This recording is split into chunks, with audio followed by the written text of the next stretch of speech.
Hello guys! Welcome to my channel and this is the day 0 of my YTA YouTube Automation Journey Challenge.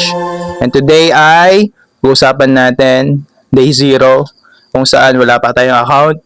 We are observing sa mga Pilipino, sa mga gumagawa ng YouTube automation at nag-aaral pa rin tayo kasi sobrang hirap kung paano magsimula pero try natin yung challenge.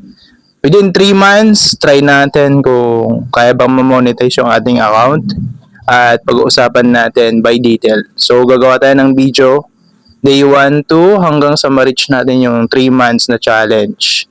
And today, wala pa tayong niche at nag-iisip pa tayo kung saan mamili pa tayo ng mga niche na pwede nating gawin.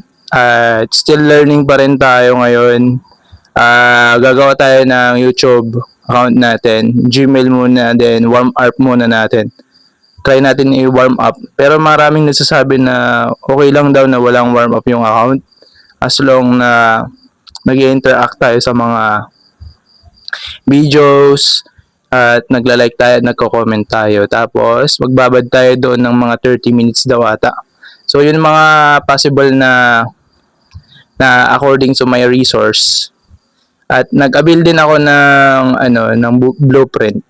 At meron din yung mga libre naman diyan. At inaaral ko.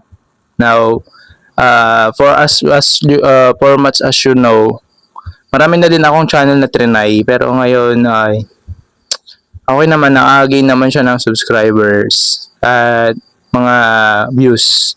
Pero hindi siya talagang pang long run, hindi pang short lang talaga. Kumbaga hindi mang matagalan yung channel na yon at pang nandalian lamang. Pero we will try the challenge. Soon to be, i-upload natin, this is the day 0. At sa next video natin, day 1, kung saan i-video po natin yung mga details, mga update ng ating channel. So, ngayon pag-usapan natin yung ano po ba yung mangyayari sa day 0. So, yung day 0 po natin, mag-observe ako, manonood ako ng mga tutorials at try natin mag-isip ng mga content niche kung saan pwedeng mag-viral or ano. Pero supposedly, sobrang hirap kasi wala tayong coach. Try lang natin sa ating sariling skills. Gamitin natin si YouTube na resources. Maghahanap tayo ng mga dyan, mga coaches, coach dyan sa mga YouTube natin. Especially sa mga English, marami dyan nagtuturo pero di ko alam kung legit bang mga yon. Sometimes, mga clickbait lang yung iba, clickbait para dumami yung mga views. Pero tignan natin. So, hopefully makaano tayo. Marami din palang sa TikTok nagtuturo ng ganun, YTA. So, ganun yung magiging content ng ating channel ngayon. And subscribe po kayo sa aking channel to notify you para ma-update ka sa aking bagong video kung if ever na mag-upload tayo na challenge natin. Day 1 to hanggang 3 months. So, ayan, update ko kayo sa ating gagawin na video. As of now, wala pa akong niche. Maghanap pa ako. Mag-case study muna ako guys sa day 0 kung saan hanap tayo ng magiging healthy na content. Kasi sobrang hirap na sa shorts kasi sobrang dami nang gumagawa. And marami din ako napapanood sila Propken, sino pa? Si Young Maker, YA, tapos sino pa yung napapanood ko? Mga inspirational video yung mga monetize ng mga yun monetize. Pero soon ganun din tayo if ever na pala rin tayo sa YouTube journey natin guys. Sa mga Pilipino po dyan na nagwa-YTA, tuloy po lang natin, huwag tayong mawawala ng gana.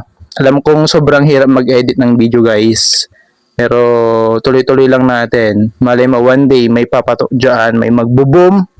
Pupush na algorithm po yan.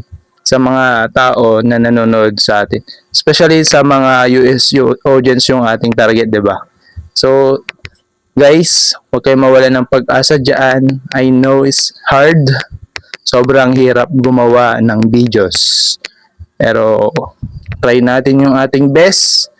Kapag yan ay naging okay, papaldo tayo dyan, guys. At, tatry natin, the end of the year, sana mamonetize tayo hanggang December. Try natin, guys. Kung hindi pala rin ngayon, next year, try ulit natin hanggang sa ma-reach natin yon. So hanggang dito lang muna yung ating pag-uusapan, day 0. Ito lang muna yung ating video for this today and tonight. Kayo na po ang bahala. Subscribe po kayo and comment po kayo. Pag-usapan po natin. So dito na lang po natin ang ating day 0. Update po kayo sa day 1. Okay? Subscribe po kayo para kayo po ay notify. So see you in the next video.